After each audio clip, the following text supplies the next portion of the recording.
बहुत ही प्यारे बच्चों, आओ फिर ਆਪਾਂ पाठ नंबर 14 पढ़िए। आलोक सुखी गुआंढी दुखी ना बेना। चलो फिर पढ़िए बच्चों, ਆਪਾਂ ਕੀ ਹੈ ਇਸ ਦੇ ਵਿੱਚ। ਇੱਕ ਦਿਨ ਆਲੋਕ ਨੂੰ ਹਲਕਾ ਜਿਹਾ ਬੁਖਾਰ ਚੜ ਗਿਆ। ਉਹਨੇ ਸਕੂਲੋਂ ਛੁੱਟੀ ਲੈ ਲਈ। ਉਹ ਜਿਸ ਦਿਨ ਵੀ ਛੁੱਟੀ ਲੈਂਦਾ, ਸ਼ਾਮ ਨੂੰ ਇਕਬਾਲ ਕੋਲੋਂ ਜਾਂ ਅਗਲੇ ਦਿਨ ਕਿਸੇ ਜਮਾਤੀ ਕੋਲੋਂ ਸਕੂਲੋਂ ਮਿਲਿਆ ਕੰਮ ਪੁੱਛ ਲੈਂਦਾ। ਉਹ ਸਕੂਲੋਂ ਮਿਲਣ ਵਾਲਾ ਹਰੇਕ ਕੰਮ ਪੂਰਾ ਕਰਦਾ ਸੀ ਤਾਂ ਜੋ ਪੜ੍ਹਾਈ ਵਿੱਚ ਬਾਕੀ ਜਮਾਤ ਤੋਂ ਪਿੱਛੇ ਨਾ ਰਹਿ ਜਾਵੇ। ਉਸ ਦਿਨ ਸ਼ਾਮ ਤੱਕ ਉਸ ਦਾ ਬੁਖਾਰ ਉਤਰ ਗਿਆ। ਉਹ ਸਕੂਲ ਦਾ ਕੰਮ ਪੁੱਛਣ ਵਾਸਤੇ ਇਕਬਾਲ ਦੇ ਘਰ ਵੱਲ ਤੁਰ ਪਿਆ। ਇਕਬਾਲ ਦਾ ਘਰ ਆਲੋਕ ਦੇ ਘਰ ਦੇ ਸਾਹਮਣੇ ਹੀ ਸੀ। ਕਾਹਲੀ ਵਿੱਚ ਆਲੋਕ ਆਪਣੇ ਕਮਰੇ ਦੀ ਬੱਤੀ ਬੁਝਾਉਣੀ ਭੁੱਲ ਗਿਆ। ਰਾਤ ਦੇ 8 ਵਜੇ ਸਨ। ਇਕਬਾਲ ਆਪਣੇ ਵਿਹੜੇ ਵਿੱਚ ਸੌਣ ਦੀ ਤਿਆਰੀ ਕਰ ਰਿਹਾ ਸੀ। ਦੋਵੇਂ ਜਣੇ ਮੰਜੇ ਉੱਤੇ ਬੈਠ ਕੇ ਸਕੂਲ ਦੀਆਂ ਗੱਲਾਂ ਕਰਨ ਲੱਗ ਪਏ। ਆਪਣੇ ਗੱਲਾਂ ਕਰਨ ਨਾਲ ਦਾਦੀ ਜੀ ਦੀ ਨੀਂਦ ਖਰਾਬ ਤਾਂ ਨਹੀਂ ਹੁੰਦੀ? ਆਲੋਕ ਨੇ ਕੋਲ ਹੀ ਮੰਜੇ ਉੱਤੇ ਲੇਟੇ ਹੋਏ ਇਕਬਾਲ ਤੇ ਦਾਦੀ ਜੀ ਵੱਲ ਇਸ਼ਾਰਾ ਕਰਦਿਆਂ ਇਕਬਾਲ ਨੂੰ ਪੁੱਛਿਆ, ਨਹੀਂ ਪੁੱਤਰ, ਤੁਸੀਂ ਕਰੋ ਗੱਲਾਂ ਬਾਤਾਂ, ਮੈਨੂੰ ਤਾਂ ਅੱਧੀ ਰਾਤ ਤੱਕ ਉਂਝ ਵੀ ਨੀਂਦ ਨਹੀਂ ਆਉਂਦੀ। ਇਕਬਾਲ ਦੇ ਦਾਦੀ ਜੀ ਨੇ ਪਾਸਾ ਪਰਤਦਿਆਂ ਕਿਹਾ। ਉਹ ਫੇਰ ਗੱਲੀਂ ਲੱਗ ਗਏ। ਗੱਲਾਂ ਕਰਦਿਆਂ ਅਚਾਨਕ ਆਲੋਕ ਦੀ ਨਜ਼ਰ ਆਪਣੇ ਕਮਰੇ ਵੱਲ ਚਲੀ ਗਈ। ਆਲੋਕ ਦਾ ਕਮਰਾ ਘਰ ਦੀ ਦੂਜੀ ਮੰਜ਼ਲ ਉੱਤੇ ਸੀ ਅਤੇ ਇਕਬਾਲ ਦੇ ਵਿਹੜੇ ਵਿੱਚੋਂ ਚੰਗੀ ਤਰ੍ਹਾਂ ਨਜ਼ਰ ਆਉਂਦਾ ਸੀ। ਓਹੋ, ਮੈਂ ਤਾਂ ਆਪਣੇ ਕਮਰੇ ਦੀ ਬੱਤੀ ਜਗਦੀ ਛੱਡ ਆਇਆ, ਆਲੋਕ ਨੇ ਚਿੰਤਾ ਜਿਹੀ ਵਿੱਚ ਕਿਹਾ ਅਤੇ ਵਾਪਸ ਜਾਣ ਲਈ ਕਾਹਲਾ ਪੈ ਗਿਆ। ਫੇਰ ਕੀ ਹੋਇਆ, ਬੈਠ 2 ਮਿੰਟ, ਇਕਬਾਲ ਨੇ ਰੋਕਿਆ। ਪਰ ਆਲੋਕ ਦਾ ਧਿਆਨ ਜਗਦੀ ਬੱਤੀ ਵੱਲ ਹੀ ਸੀ। ਉਹ ਹਮੇਸ਼ਾ ਇਸ ਗੱਲ ਦਾ ਖਿਆਲ ਰੱਖਦਾ ਸੀ ਕਿ ਕਿਧਰੇ ਕੋਈ ਫਜ਼ੂਲ ਖਰਚੀ ਨਾ ਹੋਵੇ। ਉਹਨੇ ਜਦੋਂ ਵੀ ਕਮਰੇ ਵਿੱਚ ਜਾਣਾ ਹੋਵੇ ਤਾਂ ਬੱਤੀ ਬੁਝਾ ਦਿੰਦਾ ਹੈ ਤੇ ਪੱਖਾ ਬੰਦ ਕਰ ਦਿੰਦਾ ਹੈ। ਤੇ ਹੁਣ ਆਲੋਕ ਦੇ ਕਮਰੇ ਦੀ ਬੱਤੀ ਬੇਲੋੜੀ ਜਗ ਰਹੀ ਸੀ। ਇਸ ਗੱਲ ਦਾ ਉਸ ਨੂੰ ਪਛਤਾਵਾ ਸੀ। ਪਰ ਇਸ ਨਾਲੋਂ ਵੀ ਵਧੇਰੇ ਇੱਕ ਹੋਰ ਗੱਲ ਜਿਹੜੀ ਉਸ ਨੂੰ ਪਰੇਸ਼ਾਨ ਕਰ ਰਹੀ ਸੀ, ਉਹ ਇਹ ਸੀ ਕਿ ਉਹਦੇ ਕਮਰੇ ਦੀ ਰੌਸ਼ਨੀ ਇਕਬਾਲ ਦੀਆਂ ਅੱਖਾਂ ਵਿੱਚ ਪੈ ਰਹੀ ਸੀ। ਇਕਬਾਲ ਦਾ ਮੰਜਾ ਬੱਤੀ ਦੇ ਬਿਲਕੁਲ ਸਾਹਮਣੇ ਸੀ। ਉਹਦੇ ਦਾਦੀ ਜੀ ਦਾ ਮੰਜਾ ਵੀ ਨਾਲ ਹੀ ਸੀ। ਆਲੋਕ ਨੇ ਇਕਬਾਲ ਨੂੰ ਪੁੱਛਿਆ, ਕਿਤੇ ਮੇਰੇ ਕਮਰੇ ਦੀ ਰੌਸ਼ਨੀ ਤੇਰੀ ਨੀਂਦ ਖਰਾਬ ਤਾਂ ਨਹੀਂ ਕਰਦੀ? ਇਕਬਾਲ ਨੇ ਦੱਸਿਆ, ਮੈਂ ਤਾਂ ਔਖਾ ਸੌਖਾ ਸੌਂ ਜਾਂਦਾ ਹਾਂ, ਦਾਦੀ ਜੀ ਨੂੰ ਪਰੇਸ਼ਾਨੀ ਹੁੰਦੀ ਹੈ। ਜਿੰਨਾ ਚਿਰ ਤੂੰ ਬੱਤੀ ਜਗਾਈ ਰੱਖਦਾ ਹੈ, ਦਾਦੀ ਜੀ ਉਸਲਵੱਟੇ ਲੈਂਦੇ ਰਹਿੰਦੇ ਹਨ। ਤੈਨੂੰ ਇਸ ਕਰਕੇ ਨਹੀਂ ਆਖਿਆ ਕਿ ਤੈਨੂੰ ਰਾਤ ਨੂੰ ਪੜ੍ਹਨ ਦੀ ਆਦਤ ਹੈ। ਆਲੋਕ ਨੇ ਇਕਬਾਲ ਨੂੰ ਗੁੱਸੇ ਨਾਲ ਆਖਿਆ, ਤੂੰ ਮੈਨੂੰ ਪਹਿਲਾਂ ਕਿਉਂ ਨਹੀਂ ਦੱਸਿਆ? ਫੇਰ ਉਹਨੇ ਦਾਦੀ ਜੀ ਤੋਂ ਮਾਫੀ ਮੰਗਦਿਆਂ ਕਿਹਾ, ਦਾਦੀ ਜੀ, ਇਕਬਾਲ ਮੈਨੂੰ ਪਹਿਲਾਂ ਦੱਸ ਦਿੰਦਾ ਤਾਂ ਤੁਹਾਨੂੰ ਐਨੇ ਦਿਨ ਤਕਲੀਫ ਨਾ ਹੁੰਦੀ। ਨਹੀਂ ਪੁੱਤਰ, ਮੈਨੂੰ ਤਾਂ ਉਂਝ ਵੀ ਨੀਂਦ ਨਹੀਂ ਆਉਂਦੀ, ਨਾਲੇ ਬੱਤੀ ਬੰਦ ਕਰਵਾ ਕੇ ਤੇਰੀ ਪੜ੍ਹਾਈ ਦਾ ਨੁਕਸਾਨ ਤਾਂ ਨਹੀਂ ਨਾ ਕਰਨਾ? ਨੁਕਸਾਨ ਕਾਹਦਾ ਦਾਦੀ ਜੀ, ਮੈਂ ਕੋਈ ਹੋਰ ਪ੍ਰਬੰਧ ਕਰ ਲੈਣਾ ਸੀ। ਤੇ ਆਲੋਕ ਨੇ ਛੇਤੀ ਛੇਤੀ ਆਪਣੀ ਗੱਲ ਮੁਕਾਈ, ਇਕਬਾਲ ਤੋਂ ਸਕੂਲ ਦਾ ਕੰਮ ਪੁੱਛਿਆ ਅਤੇ ਆਪਣੇ ਕਮਰੇ ਵਿੱਚ ਆ ਗਿਆ। ਆਉਂਦਿਆਂ ਹੀ ਉਹਨੇ ਉਹ ਖਿੜਕੀ ਬੰਦ ਕਰ ਦਿੱਤੀ ਜਿਸ ਵਿੱਚੋਂ ਦੀ ਰੌਸ਼ਨੀ ਇਕਬਾਲ ਦੇ ਵਿਹੜੇ ਵਿੱਚ ਜਾਂਦੀ ਸੀ ਅਤੇ ਅੱਖਾਂ ਵਿੱਚ ਪੈ ਕੇ ਨੀਂਦ ਖਰਾਬ ਕਰਦੀ ਸੀ। ਅਗਲੇ ਦਿਨ ਉਹਨੇ ਖਿੜਕੀ ਮੂਹਰੇ ਇੱਕ ਪਰਦਾ ਤਾਣ ਦਿੱਤਾ। ਹੁਣ ਜੇ ਖਿੜਕੀ ਖੁੱਲ੍ਹੀ ਵੀ ਰਹੇ ਤਾਂ ਬੱਤੀ ਜਗਣ ਨਾਲ ਕਿਸੇ ਦੀ ਨੀਂਦ ਖਰਾਬ ਨਹੀਂ ਸੀ ਹੁੰਦੀ। ਸੋ ਬੱਚੋ, ਦੇਖਿਆ ਕਿ ਜੋ ਇੱਕ ਆਲੋਕ ਸੀ ਉਹ ਕਿੰਨਾ ਸਮਝਦਾਰ ਬੱਚਾ ਸੀ। ਉਹਨੇ ਦੇਖਿਆ ਕਿ ਉਸ ਦੀ ਜੋ ਰੌਸ਼ਨੀ ਹੈ ਕਮਰੇ ਦੀ, ਠੀਕ ਹੈ ਨਾ, ਉਸ ਨੂੰ ਤਾਂ ਸਕੂਨ ਦੇ ਰਹੀ ਹੈ, ਉਹ ਪੜ੍ਹਾਈ ਕਰਦਾ ਸੀ। ਪਰ ਜੋ ਇਕਬਾਲ ਅਤੇ ਉਸਦੇ ਦਾਦੀ ਜੀ ਦੇ ਅੱਖਾਂ 'ਚੋਂ ਰੌਸ਼ਨੀ ਪੈਂਦੀ ਸੀ ਅਤੇ ਉਹਨਾਂ ਨੂੰ ਉਹ ਦੁਖੀ ਕਰਦੀ ਸੀ।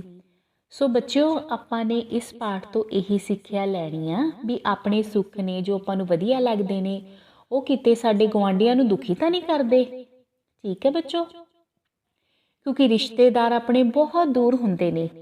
ਠੀਕ ਹੈ, ਸਭ ਤੋਂ ਨੇੜੇ ਆਪਣੇ ਕੌਣ ਹੁੰਦੇ ਨੇ? ਆਪਣੇ ਪੜੋਸੀ, ਆਪਣੇ ਗੁਆਂਢੀ। ਆਪਣੇ ਹਰ ਦੁੱਖ ਵਿੱਚ ਸੁੱਖ ਵਿੱਚ ਉਹਨਾਂ ਨੇ ਸਾਡਾ ਸਾਥ ਨਿਭਾਉਣਾ ਹੁੰਦਾ ਹੈ। ਅਕਸਰ ਬੱਚਿਓ ਪੜੋਸੀਆਂ ਨਾਲ, ਗੁਆਂਢੀਆਂ ਨਾਲ ਆਪਣੀ ਲੜਾਈ ਹੋ ਜਾਂਦੀ ਹੈ, ਪਰ ਜੋ ਕਿ ਬਿਲਕੁਲ ਗਲਤ ਹੈ। ਛੋਟੇ ਮੋਟੇ ਜੋ ਮਨ ਮੁਟਾਵ ਹੁੰਦੇ ਨੇ ਉਹ ਹਮੇਸ਼ਾ ਹੁੰਦੇ ਰਹਿੰਦੇ ਨੇ, ਅਤੇ ਆਪਾਂ ਨੂੰ ਕਿਸੇ ਵੀ ਗੱਲ ਦਾ ਜੋ ਗੁੱਸਾ ਨਹੀਂ ਕਰਨਾ ਚਾਹੀਦਾ, ਸਗੋਂ ਸਮਝਦਾਰੀ ਦੇ ਨਾਲ ਉਸ ਗੱਲ ਨੂੰ ਨਿਪਟਾਉਣਾ ਚਾਹੀਦਾ ਹੈ। ਛੋਟੀ ਛੋਟੀ ਗੱਲ ਨੂੰ ਨਹੀਂ ਖਿੱਚਣਾ ਚਾਹੀਦਾ। ਸੋ ਆਪਾਂ ਨੂੰ ਸਿੱਖਿਆ ਲੈਣੀ ਚਾਹੀਦੀ ਹੈ। ਠੀਕ ਹੈ ਬੱਚੋ। ਸੋ ਬੱਚਿਓ, ਆਓ ਫਿਰ ਹੁਣ ਆਪਾਂ ਪ੍ਰਸ਼ਨ ਉੱਤਰ ਕਰੀਏ। ਚਲੋ ਫਿਰ ਅਭਿਆਸ ਕਰੀਏ। ਆਲੋਕ ਇਕਬਾਲ ਦੇ ਘਰ ਕਿਉਂ ਗਿਆ? ਸੋ ਬੱਚਿਓ, ਆਪਾਂ ਨੂੰ ਕੋਈ ਗਾਈਡ ਦੀ ਜ਼ਰੂਰਤ ਨਹੀਂ ਆ। ਜਿਹੜੇ ਵੀ ਤੁਹਾਨੂੰ ਪ੍ਰਸ਼ਨ ਪਾਏ ਗਏ ਨੇ ਨਾ, ਇਹ ਪਾਠ ਦੇ ਵਿੱਚੋਂ ਹੀ ਪਾਏ ਗਏ ਨੇ, ਅਤੇ ਜਿਸ ਤਰ੍ਹਾਂ ਆਪਣਾ ਪਾਠ ਚੱਲਦਾ ਹੈ ਨਾ ਬੱਚਿਓ, ਉਸੇ ਤਰ੍ਹਾਂ ਆਪਣੇ ਪ੍ਰਸ਼ਨ ਚੱਲਦੇ ਨੇ। ਸੋ ਆਪਾਂ ਦੇਖਿਆ ਵੀ ਜਿਹੜਾ ਆਲੋਕ ਸੀ ਨਾ, ਉਹ ਬਹੁਤ ਮਿਹਨਤੀ ਸੀ, ਬਹੁਤ ਵਧੀਆ ਕੰਮ ਕਰਦਾ ਸੀ। ਵੀ ਜਦੋਂ ਵੀ ਉਹ ਸਕੂਲੋਂ ਛੁੱਟੀ ਲੈਂਦਾ ਸੀ ਨਾ, ਤਾਂ ਫਿਰ ਉਹ ਸ਼ਾਮ ਨੂੰ ਇਕਬਾਲ ਕੋਲ ਜਾ ਕੇ, ਠੀਕ ਹੈ, ਇਕਬਾਲ ਉਹਦਾ ਜਮਾਤੀ ਸੀ, ਉਸ ਕੋਲ ਕੰਮ ਪੁੱਛਣ ਜਾਂਦਾ ਸੀ। ਸੋ ਉਸ ਦਿਨ ਵੀ ਉਹ ਕੀ ਕਰਨ ਗਿਆ ਸੀ? ਕੰਮ ਪੁੱਛਣ ਗਿਆ ਸੀ। ਅੱਗੇ ਹੈ, ਆਲੋਕ ਨੇ ਇਕਬਾਲ ਕੋਲ ਬੈਠਿਆਂ ਕਿਸ ਗੱਲ ਦੀ ਚਿੰਤਾ ਹੋ ਰਹੀ ਸੀ? ਕਿਹੜੀ ਗੱਲ ਦੀ ਚਿੰਤਾ ਹੋ ਰਹੀ ਸੀ ਆਲੋਕ ਨੂੰ? ਕਿਉਂਕਿ ਉਹ ਆਪਣੇ ਕਮਰੇ ਦੀ ਬੱਤੀ ਜਗਦੀ ਛੱਡ ਆਇਆ ਸੀ, ਇਸ ਗੱਲ ਦੀ ਉਸਨੂੰ ਚਿੰਤਾ ਹੋ ਰਹੀ ਸੀ। ਸੋ ਅੱਗੇ ਦੇਖਿਆ, ਆਲੋਕ ਫਜ਼ੂਲ ਖਰਚੀ ਦੇ ਨਾਲ ਨਾਲ ਹੋਰ ਕਿਹੜੀਆਂ ਗੱਲਾਂ ਦਾ ਧਿਆਨ ਰੱਖਦਾ ਸੀ? ਆਲੋਕ ਫਜ਼ੂਲ ਖਰਚੀ ਤੋਂ ਬਹੁਤ ਗੁਰੇਜ਼ ਕਰਦਾ ਸੀ ਬੱਚੋ, ਕਿਉਂਕਿ ਇੱਕ ਤਾਂ ਬੱਤੀ ਲਾਉਣੇ ਆਪਾਂ, ਬਿਜਲੀ ਹੈ ਨਾ, ਬੱਲਬ ਲਾਉਣੇ ਆਪਣੀ ਸੁਵਿਧਾ ਦੇ ਲਈ। ਸੋ ਇੱਕ ਆਪਾਂ ਦੇਖਦੇ ਹਾਂ, ਠੀਕ ਹੈ ਨਾ, ਵੀ ਜਿਹੜੇ ਆਪਣੀ ਕੋਈ ਫਜ਼ੂਲ ਖਰਚੀ, ਜਦੋਂ ਆਪਾਂ ਨੂੰ ਬੱਤੀ ਦੀ ਲੋੜ ਨਹੀਂ ਹੁੰਦੀ ਤਾਂ ਉਦੋਂ ਜਗਦੀ ਛੱਡ ਆਈਏ, ਉਹ ਫਜ਼ੂਲ, ਠੀਕ ਹੈ, ਖਰਚੀ ਹੈ। ਸੋ ਆਲੋਕ ਇਹਨਾਂ ਗੱਲਾਂ ਤੋਂ ਬਹੁਤ ਗੁਰੇਜ਼ ਕਰਦਾ ਸੀ, ਠੀਕ ਹੈ ਨਾ, ਫਜ਼ੂਲ ਖਰਚੀ ਤੋਂ। ਅਤੇ ਉਹ ਇਹ ਵੀ ਨਹੀਂ ਸੀ ਚਾਹੁੰਦਾ ਕਿ ਉਹਦੀ ਵਜ੍ਹਾ ਕਰਕੇ ਕਿਸੇ ਨੂੰ ਪਰੇਸ਼ਾਨੀ ਹੋਏ, ਠੀਕ ਹੈ, ਕੋਈ ਸਮੱਸਿਆ ਦਾ ਸਾਹਮਣਾ ਕਰਨਾ ਪਵੇ ਕਿਸੇ ਨੂੰ। ਆਲੋਕ ਦੇ ਕਮਰੇ ਵਿੱਚ ਜਗਦੀ ਬੱਤੀ ਕਾਰਨ ਕਿਸ ਕਿਸ ਨੂੰ ਪਰੇਸ਼ਾਨੀ ਹੁੰਦੀ ਸੀ? ਇਕਬਾਲ ਨੂੰ ਅਤੇ ਉਹਨਾਂ ਦੇ ਦਾਦੀ ਜੀ ਨੂੰ, ਕਿਉਂਕਿ ਬੱਤੀ ਉਹਨਾਂ ਦੀਆਂ ਅੱਖਾਂ ਵਿੱਚ ਤੇ ਬਿਲਕੁਲ ਸਾਹਮਣੇ ਸੀ, ਉਹਨਾਂ ਨੂੰ ਨੀਂਦ ਨਹੀਂ ਸੀ ਆਉਂਦੀ ਜਦੋਂ ਤੱਕ ਆਲੋਕ ਸੀ ਜਿਹੜਾ ਬੱਤੀ ਬੰਦ ਨਹੀਂ ਸੀ ਕਰਦਾ, ਠੀਕ ਹੈ ਨਾ, ਤਾਂ ਉਦੋਂ ਤੱਕ ਉਹ ਸੌਂ ਨਹੀਂ ਸੀ ਪਾਉਂਦੇ। ਅਤੇ ਫਿਰ ਅੱਗੇ ਆ ਗਿਆ, ਆਲੋਕ ਨੇ ਆਪਣੇ ਗੁਆਂਢੀਆਂ ਦੀ ਪਰੇਸ਼ਾਨੀ ਦਾ ਕੀ ਹੱਲ ਲੱਭਾ? ਠੀਕ ਹੈ ਨਾ, ਕੀ ਹੱਲ ਲੱਭਾ ਸੀ? ਕਿਉਂਕਿ ਉਸ ਨੂੰ ਵਧੀਆ ਨਹੀਂ ਸੀ ਲੱਗਦਾ ਕਿ ਉਹਨਾਂ ਦੇ ਕਰਕੇ ਉਹਨਾਂ ਨੂੰ ਕੋਈ ਪਰੇਸ਼ਾਨੀ ਹੋਵੇ, ਠੀਕ ਹੈ ਨਾ।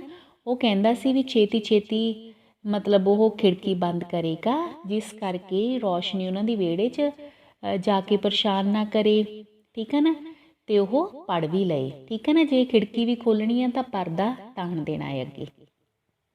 ਇਸ ਪਾਠ ਤੋਂ ਸਾਨੂੰ ਕੀ ਸਿੱਖਿਆ ਮਿਲਦੀ ਹੈ? ਇਸ ਪਾਠ ਤੋਂ ਸਾਨੂੰ ਇਹੀ ਸਿੱਖਿਆ ਮਿਲਦੀ ਹੈ ਕਿ ਆਪਣੀ ਸੁੱਖ ਸੁਵਿਧਾ ਦੇ ਚੱਲਦਿਆਂ ਆਪਾਂ ਨੂੰ ਦੂਜਿਆਂ ਨੂੰ ਪਰੇਸ਼ਾਨ ਨਹੀਂ ਕਰਨਾ ਚਾਹੀਦਾ। ਉਹ ਸੁੱਖ ਨਹੀਂ ਹੁੰਦੇ ਜਿਹੜੇ ਮਤਲਬ ਆਪਾਂ ਦੂਜਿਆਂ ਨੂੰ ਪਰੇਸ਼ਾਨ ਕਰਕੇ ਲੈਂਦੇ ਹਾਂ। ਆਪਾਂ ਨੂੰ ਪਰੇਸ਼ਾਨ ਨਹੀਂ ਕਰਨਾ ਚਾਹੀਦਾ ਬੱਚੋ ਪੜੋਸੀਆਂ ਨੂੰ। ਸੋ ਪਿਆਰੇ ਬੱਚੋ, ਅੱਗੇ ਆ ਜਾਓ, ਫਿਰ ਆਪਾਂ ਕਰੀਏ ਵਾਕਾਂ ਵਿੱਚ ਵਰਤੋ, ਠੀਕ ਹੈ ਨਾ ਬੱਚੋ। ਇੱਕ ਸ਼ਬਦ ਮੰਨ ਲਓ ਇਸ਼ਾਰਾ ਸ਼ਬਦ ਆਪਾਂ ਨੂੰ ਦਿੱਤਾ ਗਿਆ ਬੱਚੋ, ਇਸ ਨੂੰ ਆਪਾਂ ਪੂਰੇ ਦੇ ਪੂਰੇ ਵਾਕ ਦੇ ਵਿੱਚ ਵਰਤਣਾ ਹੈ, ਬਣਾਉਣਾ ਹੈ। ਸਭ ਤੋਂ ਪਹਿਲਾਂ ਬੱਚੋ ਇਸ਼ਾਰਾ ਕਰਨਾ ਮਤਲਬ ਸੰਕੇਤ ਕਰਨਾ ਕਿਸੇ ਵੱਲ, ਠੀਕ ਹੈ। ਤਾਂ ਇਸ਼ਾਰਾ ਸ਼ਬਦ ਦਾ ਕੀ ਆ ਸਕਦਾ ਹੈ ਵੀ ਜਿਹੜਾ ਆਲੋਕ ਸੀ ਉਹ ਫਜ਼ੂਲ ਖਰਚੀ ਨਹੀਂ ਸੀ ਕਰਨਾ ਚਾਹੁੰਦਾ, ਇਹ ਉਸਦੀ ਸਮਝਦਾਰੀ ਦਾ ਇਸ਼ਾਰਾ ਸੀ। ਮੰਜ਼ਲ, ਆਪਾਂ ਦੇਖਿਆ ਵੀ ਦੂਜੀ ਮੰਜ਼ਲ ਦੇ ਉੱਪਰ ਆਲੋਕ ਦਾ ਚੁਬਾਰਾ ਸੀ ਜਿੱਥੇ ਉਹ ਪੜ੍ਹਦਾ ਸੀ। ਰੌਸ਼ਨੀ, ਆਪਾਂ ਕਹਾਂਗੇ ਪੜ੍ਹਨ ਲਈ ਸਾਨੂੰ ਰੌਸ਼ਨੀ ਦੀ ਜ਼ਰੂਰਤ ਪੈਂਦੀ ਹੈ ਰਾਤ ਵੇਲੇ, ਠੀਕ ਹੈ। ਪਰੇਸ਼ਾਨ, ਤੇ ਜਿਹੜੀ ਉਸਦੇ ਕਮਰੇ ਦੀ ਬੱਤੀ ਸੀ ਉਹ ਇਕਬਾਲ ਤੇ ਉਸਦੇ ਦਾਦੀ ਜੀ ਨੂੰ ਬਹੁਤ ਪਰੇਸ਼ਾਨ ਕਰਦੀ ਸੀ। ਨੁਕਸਾਨ, ਆਪਾਂ ਕਹਾਂਗੇ ਵੀ ਸਾਨੂੰ ਆਪਣੇ ਸੁੱਖਾਂ ਵਾਸਤੇ ਕਿਸੇ ਦਾ ਨੁਕਸਾਨ ਨਹੀਂ ਕਰਨਾ ਚਾਹੀਦਾ। ਪ੍ਰਬੰਧ, ਆਪਾਂ ਦੇਖਿਆ ਵੀ ਜਿਹੜਾ ਆਲੋਕ ਸੀ ਜਦੋਂ ਉਹ ਬੱਤੀ ਜਗਾਉਂਦਾ ਸੀ ਰਾਤ ਨੂੰ ਤਾਂ ਉਸਨੇ ਇਹ ਪ੍ਰਬੰਧ ਕਰ ਲਿਆ ਕਿ ਉਹ ਖਿੜਕੀ ਬੰਦ ਰੱਖਦਾ ਸੀ ਜਾਂ ਉਹ ਖਿੜਕੀ ਖੋਲ੍ਹਦਾ ਸੀ ਤਾਂ ਉਸ ਅੱਗੇ ਪਰਦਾ ਕਰ ਲੈਂਦਾ ਸੀ। ਇਹ ਉਸਨੇ ਪ੍ਰਬੰਧ, ਠੀਕ ਹੈ, ਕਰਿਆ ਸੀ। ਤੇ ਚਲੋ ਬੱਚੋ, ਅੱਜ ਕੁਛ ਖਾਲੀ ਥਾਵਾਂ ਦੀ ਥਾਂ 'ਤੇ ਆਪਾਂ ਕੁਝ ਨਵਾਂ ਸਿੱਖਦੇ ਹਾਂ ਵੀ ਇਹ ਸ਼ਬਦ ਕਿਸ ਨੇ ਕਿਸ ਨੂੰ ਕਹੇ। ਚਲੋ ਫਿਰ ਦੇਖਦੇ ਹਾਂ ਤੁਸੀਂ ਕਿੰਨਾ ਕੁ ਪਾਠ ਸੁਣਿਆ, ਕਿੰਨਾ ਕੁ ਪੜ੍ਹਿਆ। ਆਜੋ ਫਿਰ, ਠੀਕ ਹੈ। ਆਪਣੀ ਗੱਲਾਂ ਕਰਨ ਨਾਲ ਦਾਦੀ ਜੀ ਦੀ ਨੀਂਦ ਖਰਾਬ ਤਾਂ ਨਹੀਂ ਹੁੰਦੀ। ਇਹ ਕਿਸ ਨੇ ਕਿਸ ਨੂੰ ਕਹੇ ਸੀ ਸ਼ਬਦ? ਇਹ ਸ਼ਬਦ ਕਿਸ ਨੇ ਕਹੇ ਸੀ? ਆਲੋਕ ਨੇ ਇਕਬਾਲ ਨੂੰ ਕਹੇ ਸੀ ਜਦੋਂ ਉਹ ਗੱਲਾਂ ਕਰ ਰਹੇ ਸਨ। ਓਹੋ, ਮੈਂ ਤਾਂ ਆਪਣੇ ਕਮਰੇ ਦੀ ਬੱਤੀ ਜਗਦੀ ਛੱਡ ਆਇਆ। ਕਿਸ ਨੇ ਕਹੇ ਸੀ ਸ਼ਬਦ? ਇਹ ਸ਼ਬਦ ਕਹੇ ਸੀ ਆਲੋਕ ਨੇ ਇਕਬਾਲ ਨੂੰ ਜਦੋਂ ਉਹ ਕਮਰੇ ਦੀ ਬੱਤੀ ਛੱਡ ਆਇਆ ਸੀ। ਨੁਕਸਾਨ ਕਾਹਦਾ ਦਾਦੀ ਜੀ, ਮੈਂ ਕੋਈ ਹੋਰ ਪ੍ਰਬੰਧ ਕਰ ਲੈਣਾ ਸੀ।